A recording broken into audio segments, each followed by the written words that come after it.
Sir, राष्ट्रपति जी ने अपने भाषण में सबसे पहले महिलाओं के शक्तिकरण के बारे में बात की है। बहुत अच्छी बात है। मुझे बहुत गर्व होता है कि इस देश की फर्स्ट सिटीजन जो हैं वो महिला है। इस देश की वित्त मंत्री महिला है। इस देश में ऐसा एक स्टेट है जो बहुत जागरूक है, उसकी चीफ मिनिस्टर महिला है। इस देश के इतने बड़े नेशनल पार्टी की बहुत ही सीनियर मेंबर महिला है। और हम सब महिलाएं जो यहाँ बैठे हैं उन सब पर मुझे बहुत गर्व होता है, क्योंकि मैं जानती हूँ कि ये किस तरह से कितने संघर्ष के बाद यहाँ आके पहुँची। सर, मगर क्या होता है कि हर महिला के साथ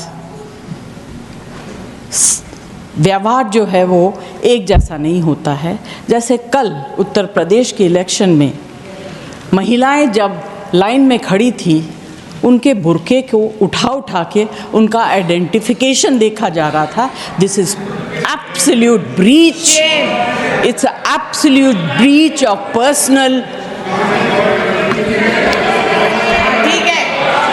कृपया शांत रहें, कृपया शांत रहें। और यही बात कल दिल्ली में भी हुई सर। तो जो बुर्का नहीं पहनी है उनके लिए कोई जांच नहीं। अगर बुर्का आपने पहन लिया तो उठा के देखा जाएगा कि आप महिला हैं या नहीं हैं। कृपया शांत रहे, उनको अपनी बात करने का हक है, उनको अपनी बात करने दीजिए। सर, सबर नहीं है। मेरे परिवार में जहां मैं पैदा हुई, हम 3 बहनें हैं, मैं सबसे बड़ी हूँ। मेरी शादी जहां हुई वहां बहन कोई नहीं है, मगर वहाँ महिलाओं का सम्मान बराबर दिया गया, जिस वजह से आज मैं यहाँ। मेरी पहली संतान लड़की है, मेरी पहली नाती लड़की है, मेरी पहली पोती लड़की है। तभी मैं समझ सकती हूँ और मुझे बहुत अच्छा लगता है, क्योंकि संभालने वाली महिलाएं अब आने लगी हैं। यहाँ जितनी महिलाएं बैठी हुई हैं उनकी तरफ से मैं कुछ चीज़ें कहना चाहूँगी, अगर आप लोगों का सहमत हो तो। मैं आपके अगेंस्ट में नहीं बोल रही हूँ, मैं आपको अपनी तरह समझ के बोल रही हूँ। कुछ दिन पहले एक टिप्पणी किया गया, you may be. Sir, it is not me. We women, we are not maybe, we are.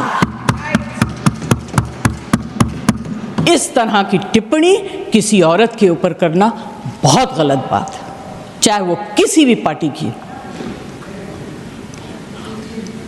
बस 2 लाइन बच्चन जी की है जो हमेशा कहा करते थे।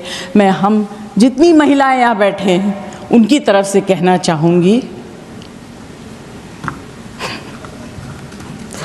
ये मत पूछिएगा कि किस वक्त कहा था और कब लिखा था, कौन से कालखंड में बोला गया था, किस कॉन्टेक्स्ट में बोला गया था। हमें मशहूर होने का शौक नहीं, हमें मशहूर होने का शौक नहीं।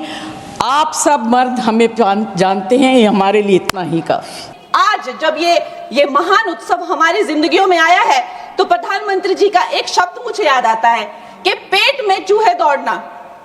कांग्रेस के पेट में जब भी कुछ अच्छा होने लगता है तो चूहे इनके दौड़ने लगते हैं, और वैसे ही चूहे दौड़ने शुरू हो गए हैं। अभी प्रियंका गांधी जी कह रही है कि संविधान ही बदल देंगे, यहाँ पे जो है डेमोक्रेसी ही खत्म कर देंगे। कुछ भी करने को जाते हैं तो डेमोक्रेसी खत्म कर देंगे। आप थोड़ा भी अगर कॉमन सेंस यूज करें कि जो लोकप्रिय नेता है, जो डेमोक्रेटिकली इलेक्टेड नेता है प्रधानमंत्री जी, जिन्हें डेमोक्रेसी ने उनकी पार्टी को लाया है, वो उस डेमोक्रेसी को क्यों खत्म करेंगे? वो थोड़ा ना कोई इंदिरा गांधी जी की तरह उनसे कोई कुर्सी ले रहा है तो उनको कुर्सी पे हक जमा के रखना है तो वो डेमोक्रेसी खत्म करनी ही पड़ेगी। ऐसी तो कोई स्थिति है ही नहीं। तो जैसे प्रधानमंत्री जी ने कहा कि अगर किसी के लिए डेमोक्रेसी वर्क करती है तो वो मेरे लिए ही सबसे ज्यादा वर्क करती है। तो इतना तो कॉमन सेंस होना चाहिए। जब देखो लोगों को बहलाना फुसलाना, जब देखो जो है वो झूठी बातें चलाना, और अब एक नई बात सीखी है, डिलिमिटेशन जो है। चलो वुमेन्स बिल, उनमें हिम्मत नहीं है बोलने की, डिलिमिटेशन में लफड़ा है, इसको हम लोग नहीं आने देंगे। अरे प्रियंका गांधी जी, जब लास्ट टाइम डिलिमिटेशन, तो कोई बीजेपी का तो कोई प्रोसीजर है नहीं, एक ये संवैधानिक ये एक प्रोसीजर है, हर 11-11 साल में होता था। 51 में हुआ, 61 में हुआ, 71 में हुआ। 71 में जब हुई डिलिमिटेशन तो 61 करोड़ जो है वो भारतीय थे। उस टाइम पे जो 543 जो लगभग सीटें थी, आज भारतीयों की संख्या 140 हो गई है। क्या उनका समीकरण है? क्या उसमें से SC ST उनको उनका हक नहीं मिलेगा? SC ST में भी 1/3 हक महिलाओं, उनकी क्या संख्या है, उनकी क्या सीट आएगी? ये सारी कैलकुलेशन किस तरह से आप रिजर्वेशन देंगे? 140 करोड़ जो अब महिलाएं हैं तो they should not be accounted for. इस तरह की ये बहकी बातें कर रहे हैं। अभी मेरी बहुत अच्छी मित्र है यहाँ, जून TMC के जो MP हैं, उन्होंने कहा कि 33% रिजर्वेशन क्यों दे रहे हो, 85% दे दो। अरे आप थोड़ा तो कॉमन सेंस यूज करिए। अगर आप जो है 33% दे रहे हैं, लेकिन जो बाकी सीट्स है उन किसी भी सीट पे वो ओपन सीट्स है, वो महिलाओं को लड़ना जो है उस पे कोई भी किसी तरह का बैन नहीं है। 14% हम ऑलरेडी पहुंच गए हैं। तो जून जी, मैं आपको ये कहना चाहूंगी कि लगभग 50% से ज्यादा महिलाओं का पार्टिसिपेशन होगा इस महिला बिल के बाद। तो अध्यक्ष महोदय जी, सोनिया गांधी जी कहती हैं कि इनको इतनी जल्दी क्यों है, ये महिला बिल इतना जल्दी में क्यों लाते हैं? तो आपकी तरह होना चाहिए था कि 30 साल जो है आपने इस बिल को लटका के रखा।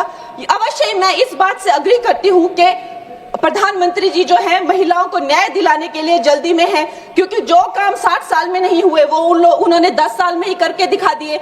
चाहे वो करोड़ों मकान पक्के किए हो, चाहे वो गैस सिलेंडर दिए हो, चाहे वो महिला को डिफेंस में लाना हो, चाहे वो गर्भवती महिलाओं को 12 वीक से लेकर 26 वीक की हॉलीडे हो, न जाने कितनी योजना, लखपति दीदी, ड्रोन दीदी, सेल्फ हेल्प ग्रुप्स, अगर मैं बोलने लगूं तो यहाँ बहुत वक्त चला जाए। लेकिन एक बात पक्की है कि वो एक जल्दी में है, महिलाओं को न्याय दिलाने की जल्दी। और ये जल्दी अब की नहीं है, ये जल्दी जब से वो हेड ऑफ गवर्नेंस बने हैं तब से है। गुजरात में भी बाकी स्टेट्स की तरह गुजरात जब वो चीफ मिनिस्टर बने तो एक फीमेल फिटिसाइड का जो एक प्रैक्टिस थी उसकी चपेट में था। उस टाइम उन्होंने, देखिए रूल हर जगह होते हैं, लेकिन एक लीडर की संवेदनशीलता देखिए, वहां पे उन्होंने एक जन जन को नुक्कड़ नाटक करने के लिए, जहां पे एक भ्रूण जो है वो माता से बात करता है कि माँ मैं जीना चाहती हूँ, कि माँ मैं आपकी तरह बनना चाहती हूँ, मैं भी कुछ अच्छा करूंगी, उससे करके लोगों में जो संवेदनशीलता आई, जो आत्मीयता आई, जो एक गर्ल चाइल्ड के लिए उनके मन में एक भाव उठा,